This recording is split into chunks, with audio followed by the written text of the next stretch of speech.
विधानसभा निवडणुकीमध्ये झालेल्या पराभवानंतर शिवसेना उद्धव बाळासाहेब ठाकरे पक्ष पुन्हा एकदा ॲक्शन मोडवर आलाय।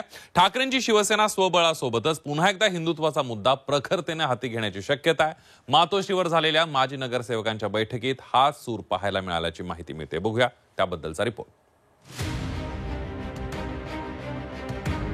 विधानसभा निवडणुकीत झालेल्या पराभवानंतर शिवसेना उद्धव बाळासाहेब ठाकरे पक्षानं मिशन महापालिका हाती घेतलाय। मातोश्रीवर झालेल्या बैठकीत बीएमसी निवडणुकीच्या रणनीती संदर्भात चर्चा झाल्याची माहिती मिळतेय। पदाधिकारी आणि माजी नगरसेवकांच्या बैठकीत स्वबळासोबतच हिंदुत्वाच्या मुद्द्यावरही चर्चा झाल्याची माहिती आहे। या बैठकीत उद्धव ठाकरेंनी हिंदुत्वासंदर्भात माजी नगरसेवकांना महत्त्वाच्या सूचना दिल्याची माहिती सूत्रांनी दिली आहे। हिंदुत्वाचा मुद्दा प्रखरतेने लोकांपर्यंत पोहोचवा। हिंदुत्वासाठी शिवसेना आधी, आता आणि उद्याही लढत राहील असंही उद्धव ठाकरे म्हणाले। आपल्या पक्षाने हिंदुत्वाचा मुद्दा सोडला असा अपप्रचार विरोधकांकडून केला जातोय।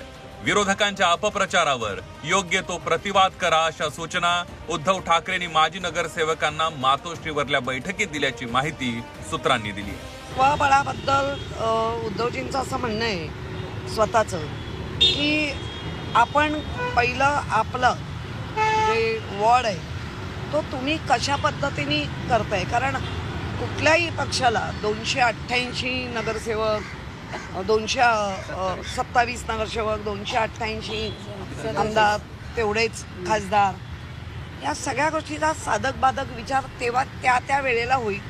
आता फक्त तुम्ही तुमचं काम करा। लोकसभा निवडणुकीत उद्धव ठाकरेंच्या पक्षाला मुंबईमध्ये चांगलं यश मिळालं होतं, मात्र विधानसभेत धक्का बसलाय।